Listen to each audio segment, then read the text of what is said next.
Hi guys, welcome to study India today.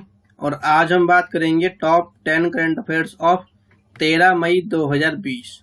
तो 13 May 2020 के top 10 current affairs आज हम डिस्कस करेंगे। चलिए शुरू करते हैं। और पहला क्वेश्चन है, हाल ही में पश्चिम बंगाल वन विभाग ने बताया है कि सुंदरवन क्षेत्रों में बाघों की संख्या वर्ष 2018-19 में 88 से बढ़कर वर्ष 2019-20 में कितनी पहुंच गई हैं? तो ये पहुंच गई हैं ऑप्शन डी 96। सुंदरवन मैंग्रोव वन में 2585 वर्ग किलोमीटर क्षेत्र में फैला हुआ है और इसमें सुंदरवन टाइगर रिजर्व और दक्षिण में 24 परगना डिवीजन शामिल हैं। 24 परगना दक्षिण डिवीजन में 23 बाघ, जबकि सुंदरवन टाइगर रिजर्व के 4 डिवीजन में 73 बाघों की उपस्थिति को दर्ज किया गया है। सुंदरवन पश्चिम बंगाल के उत्तर एवं दक्षिण 24 परगना जिले के 19 विकास खंडों में फैला हुआ है। यह भारत और बांग्लादेश दोनों देशों में फैला हुआ है और दलदलीय वन क्षेत्र है ये, और यहाँ पाए जाने वाले सुंदरी नामक वृक्षों के कारण प्रसिद्ध है। भारत सरकार और एशियाई इंफ्रास्ट्रक्चर इन्वेस्टमेंट में कोविड-19 से निपटने हेतु कितने मिलियन डॉलर की कोविड-19 आपातकालीन उपाय एवं स्वास्थ्य प्रणाली तैयारी परियोजना संबंधित समझौतों पर हस्ताक्षर किए हैं? तो ये किया गया है ऑप्शन ए 500 मिलियन डॉलर पे। इस कोविड-19 आपातकालीन उपाय एवं स्वास्थ्य प्रणाली तैयारी परियोजना में विश्व बैंक ने 1.0 बिलियन डॉलर की आर्थिक सहायता प्रदान किया है। गौरतलब है कि इस परियोजना के तहत भारत के सभी राज्यों एवं केंद्र शासित प्रदेशों को शामिल किया जाएगा। गौरतलब है कि एशियाई इंफ्रास्ट्रक्चर इन्वेस्टमेंट बैंक द्वारा भारत को दी जाने वाली मदद अब तक स्वास्थ्य संबंधी पहली सहायता है। एशिया इंफ्रास्ट्रक्चर इन्वेस्टमेंट में बैंक एक बहुपक्षीय विकास बैंक है जो एशिया और उसके बाहर के सामाजिक और आर्थिक नतीजों में सुधार के लिए एक मिशन के रूप में कार्य करता है। और क्वेश्चन नंबर 3 है हमारा, हाल ही में भारतीय रक्षा मंत्री ने किस राज्य में 80 किलोमीटर की सड़क को देश को समर्पित किया है, जो लीपू लेख दर्रे में होकर कैलाश मानसरोवर यात्रा के लिए एक नवीन मार्ग है? तो यह है ऑप्शन बी उत्तराखंड। इस 80 किलोमीटर लंबी ग्रीनफील्ड रोड का निर्माण चाइना स्टडी ग्रुप के निर्देश के अनुसार किया गया है। यह सड़क परियोजना भारत चीन बॉर्डर रोड द्वारा वित्त पोषित है। इस सड़क का निर्माण वास्तविक नियंत्रण रेखा लाइन ऑफ एक्चुअल कंट्रोल के करीब उत्तराखंड में किया गया है। इस सड़क का निर्माण सीमा सड़क संगठन द्वारा किया गया है। यह सड़क धारचूला को लीपू लेक सीमा चीन सीमा से जोड़ती है। भारतीय रिजर्व बैंक आरबीआई द्वारा जारी नवीनतम आंकड़ों के अनुसार वित्तीय वर्ष 2019-20 के दौरान स्वर्ण भंडार में कितने टन की वृद्धि दर्ज की गई है? तो ये की गई है ऑप्शन सी 40.45 टन। भारतीय रिजर्व बैंक के अनुसार वित्तीय वर्ष 2019-20 में स्वर्ण भंडार बढ़कर 653.01 टन की वृद्धि हुई है, जबकि वित्तीय वर्ष में 2018-19 के दौरान स्वर्ण भंडार 612.56 टन था। स्वर्ण भंडार में दर्ज की गई इस वृद्धि के कारण वर्तमान में इसके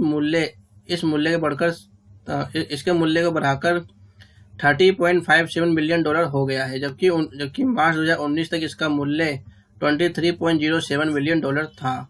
मार्च 2020 में कुल विदेशी मुद्रा का भंडार 477.81 बिलियन डॉलर में से 263.4 बिलियन डॉलर तक प्रतिभूतियों में निवेश के रूप में किया गया था।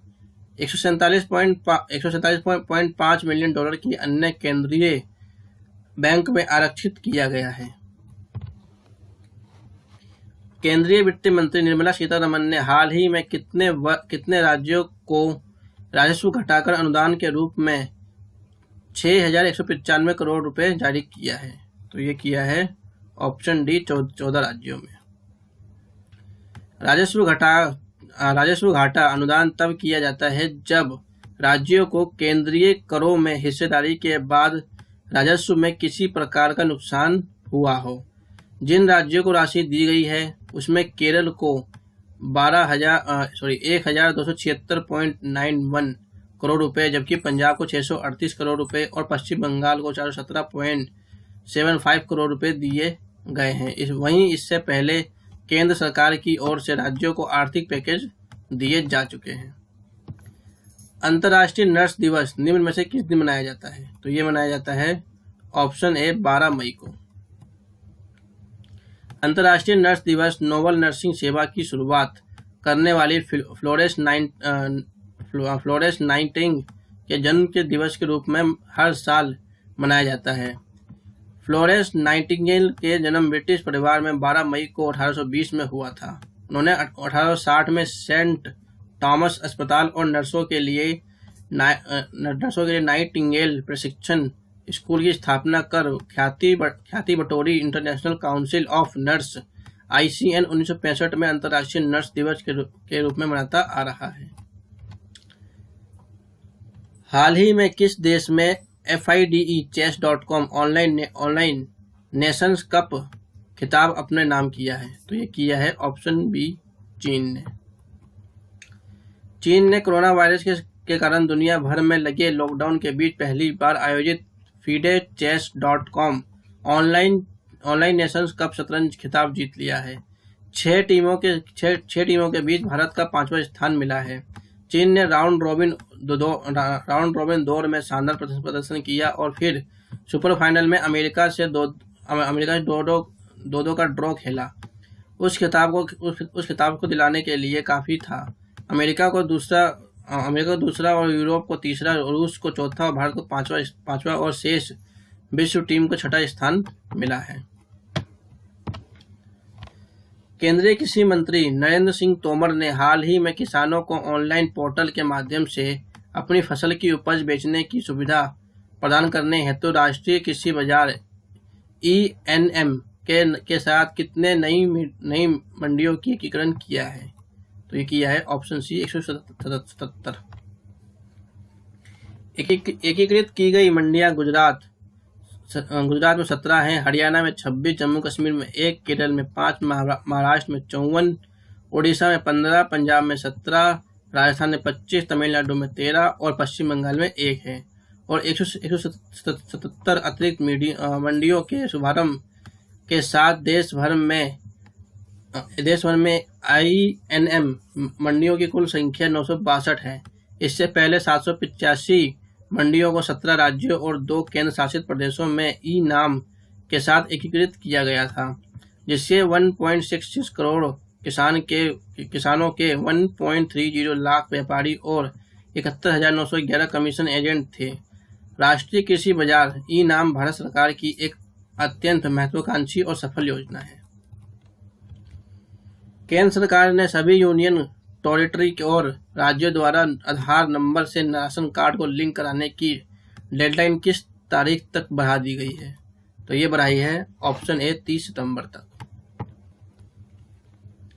केंद्र सरकार ने 11 मई 2020 को स्पष्ट किया है कि राशन कार्ड का आधार से जोड़ने की अवधि को सितंबर तक बढ़ा दी गई है। इसके साथ ही उसने इस बात पर भी जोर दिया है कि बायोमेट्रिक पहचान नहीं होने के बावजूद लाभार्थियों को उसके हिस्से का राशन कोटा मिलता रहेगा। खाद्य विभाग ने कहा है कि केंद्र और राज्य सरकार के प्रयास से 23.5 करोड़ राशन कार्ड से लगभग 90% राशन कार्ड को पहले ही आधार नंबर से जोड़ा जा चुका है। वहीं पीडीएस के लगभग 80 करोड़ लाभार्थियों में 85% लोगों के आधार नंबर से उनके संबंधित राशन कार्ड जोड़े जा चुके हैं। हाल ही में किस राज्य की पुलिस ने घर बैठे हुए प्राथमिक दर्ज करवाने और FIR आपके द्वार योजना की शुरुआत की है? तो ये किया है ऑप्शन सी मध्य प्रदेश ने।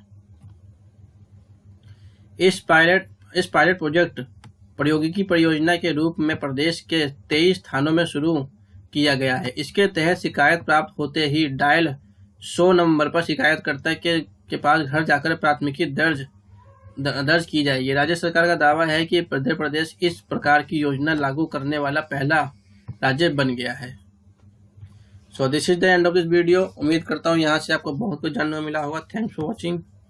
God bless you.